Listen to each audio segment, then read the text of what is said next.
Howdy team, we're going to work on Access 1.2 practice task. Open the status table in design view. So you come over here to all access objects and you can double click on status table and you can come over here to view and go to design, or you can right click on status table and open in design view. Either way works, and it asks us to set status ID field as the table's primary key. That's already happened here for us. You can see it's right here, but if it hadn't, we could have clicked status ID and click primary key, and then that little key appears beside our status ID field.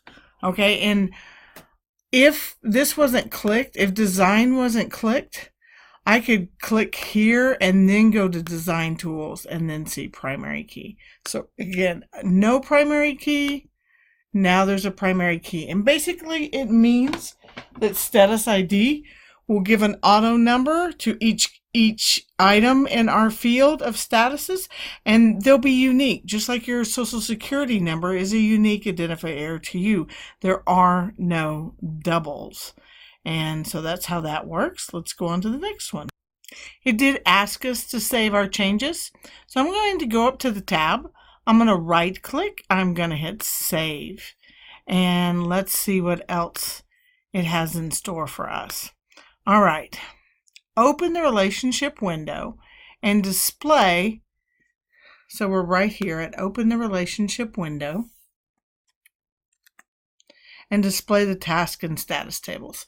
So when I need to do relationships, I come over here to Database Tools. And on Database Tools, I click Relationships. And now it's going to default and open all these tables. I've already opened the task and the status tables for us, but I just want you to see what I did. I grabbed a table. I used my mouse to open that table up so I could see all the fields inside that table. All right. So over here we have a task table and we have the status table. At this point in time there are no relationships, and you can see that because there's no lines connecting them. See how the compensation table is connected over here to the employee table, and we have a connection right there. You can kind of see it. We have a little connect of a one-on-one relationship with employee ID in the employees table and employee ID in the compensation table. So our instructions ask us to create a relationship between the status table and the status ID field and the task table and the status field. Now you do normally want your relationships to have the same name. These are similar. So here is the status ID field.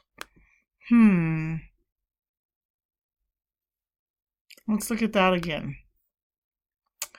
Relationship between the status table right here. Now usually I reorder my items, so I've got them following my instructions, and you can just grab them with your mouse and move them around.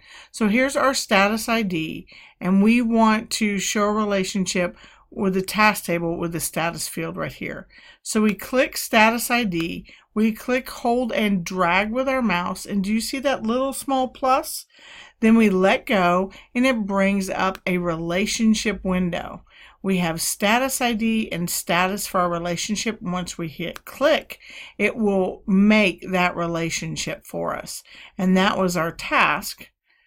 And the next thing it asked us was to show table command to add the compensation table to the relationship window. So right now at this point in time, we don't have the compensation table, and that's what it's asking us to do. So we're going to do that by coming up here. We are in the design view for relationship tools. That's what it says up above.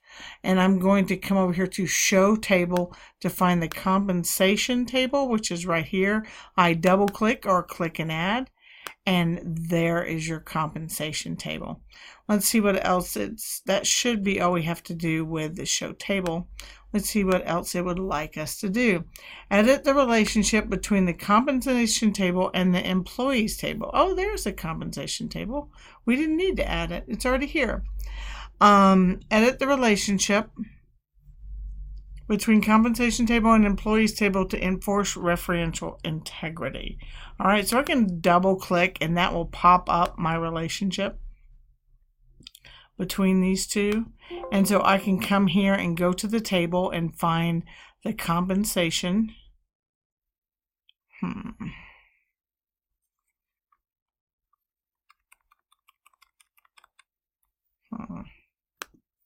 Let's see if I can do it this way.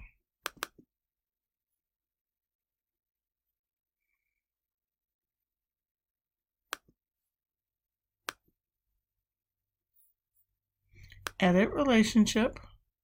I want to edit from my compensation table, and I have no idea why I'm not finding it. Isn't that interesting? Category name. Edit the relationship between the compensation table and the employees table to enforce referential integrity. Right there. It is enforced referential integrity is what we need to do.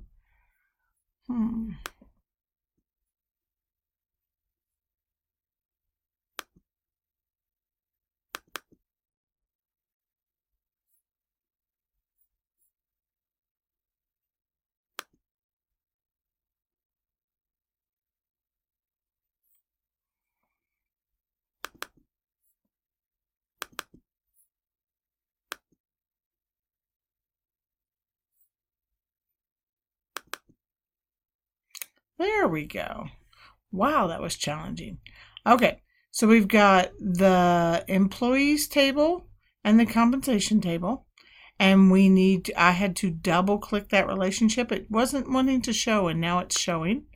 And we need to click enforce referential integrity, which is what it asks us to do right here at the end of the step 1.2. And I don't have integrity spelled correctly. Enforce referential integrity for the compensation table and the employees table. We have now done that, even though it was quite the challenge to get it to show. Sometimes with Access, you even have to shut her down. We've said okay, and we're done with the practice task. Thanks for joining. Do your best.